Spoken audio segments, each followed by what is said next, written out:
Existe muita má fé e má informação e mau profissionalismo da imprensa, da grande imprensa, que não checa notícias ou checa notícias e não as dá para informar a sociedade.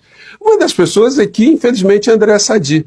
Por ordem de Moraes, Polícia Federal intima presidente da Unafisco para depor após críticas à investigação. A manchete aí, ela dá a ideia que o ministro Alexandre de Moraes, ele age de sopetão. De repente ele tem um estalo e aí ele faz as coisas. Então, se você ver essa manchete aqui da André Sadi e as falas de Malafaia, não tem diferença nenhuma. Ambos estão sendo caracterizados aí como pessoas que tomam iniciativas por conta própria. E aí vem aqui no subtítulo. Na terça-feira, a Polícia Federal fez uma operação contra 4 servidores por suposto vazamento de dados sigilosos de ministros do Supremo e de parentes deles. Kleber Cabral criticou a ação e afirmou em entrevista ao Estúdio I que é menos arriscado fiscalizar membros do PCC do que de altas autoridades. Gente, olha só, os fatos são o seguinte. A Receita Federal identificou, por um processo interno, por uma auditoria interna, que houve comportamentos de alguns servidores que estavam violando regras internas da Receita Federal. E como essas regras foram violadas e elas atingiam algumas autoridades relacionadas ao Supremo Tribunal Federal, então o que fez a Receita Federal? Olha, informou ao Supremo Tribunal Federal. O ministro Alexandre de Moraes informou a Procuradoria-Geral da República. A Procuradoria-Geral da República entendeu por bem tomar uma série de atividades nas investigações desse comportamento de auditores fiscais. E aí é o seguinte, ele determina em função de decisões ou de determinações da Procuradoria-Geral da República, investigações que o ministro vai dizer, não investiga não. Não autorizo. Não autorizo fazer nada. Olha, tudo que está sendo feito com base em pedidos da Procuradoria-Geral da República, né? Só que ninguém vai criticar o Procurador-Geral da República. O que a gente vê é esse conjunto de informações. A coluna do OENEG aqui, ó, Alexandre de Moraes toma mais uma decisão escandalosa. E aí a extrema-direita vai toda nessa onda, o UOL aqui, Moraes dobra a aposta sobre vazamento de dados no STF. Moraes é parte do problema e precisa parar. E aí vai embora, CNN, por Caio Junqueira. Moraes manda a PF intimar presidente da Unafisco após críticas ao STF. E aí vai embora. Alexandre de Moraes é mais perigoso que o PCC, o que o Kim Kataguiri. E vamos embora. E decisão de Moraes caiu muito mal dentro do Supremo, coluna da Malu Gaspar. E aí a gente vê pessoas progressistas entrando nessa milonga, caindo nessa armadilha. E aí nada como a gente colocar aqui alguns pontos para reflexão geral, né?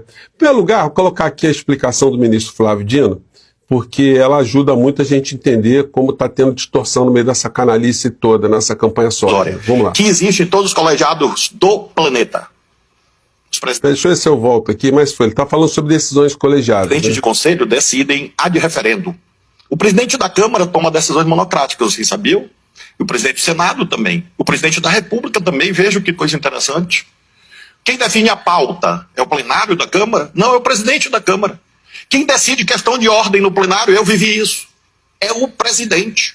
E ninguém xinga ele de monocrático. É que há um equívoco em torno de um xingamento. Tem 2 xingamentos que eu acho muito curiosos em relação ao debate sobre o judiciário.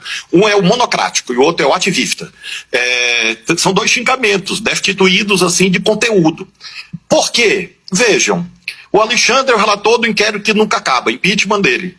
Mas quem abriu o inquérito foi o Toffoli. E quem é o relator? Ele. E quem confirmou o inquérito? O plenário do Supremo. Plenário.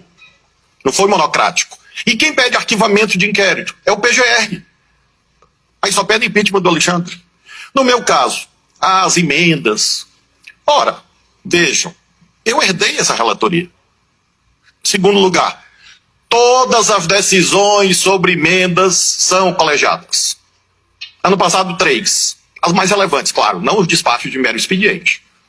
Mas as decisões mesmo, 3. Placar no Supremo, 11-0. 11-0. E a culpa é do Dino. Vocês entendem como o debate mal feito conduz a esse tipo de distorção? É falsa essa ideia de que as decisões mais importantes do Supremo são monocráticas. Isto é falso. Acontece daqui da colar, acontece. É uma técnica decisória que existe em todos os colegiados do planeta.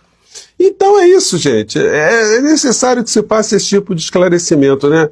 Agora, o ministro Flávio Dino, ele mostra por que nós não devemos atuar para enfraquecer o Supremo Tribunal Federal, porque o que nós temos ainda no Brasil é isso aqui, ó. Uma pessoa com um carrinho cheio de explosivos, fogos de artifícios, estourando em tudo. Está lá, esta crise.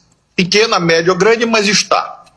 No caso do Supremo, eu recebi, hoje, vindo da ouvidoria do Supremo, uma postagem muito gentil de um cidadão, que ele diz assim: o ladrão, esse bandido, estava nas ruas pedindo anistia para ladrão de banco, assassinos. Aí cita Gilberto Gil, Caetano Veloso, Dilma Rousseff e outros.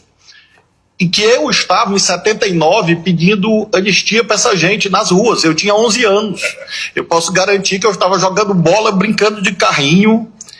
Mas o cidadão diz que eu sou um canalha. Aí ele me chama, ministro Alexandre, para não lhe deixar sozinho com os apelidos que nós achamos jocosos, rocambole do inferno. É esse que vos fala.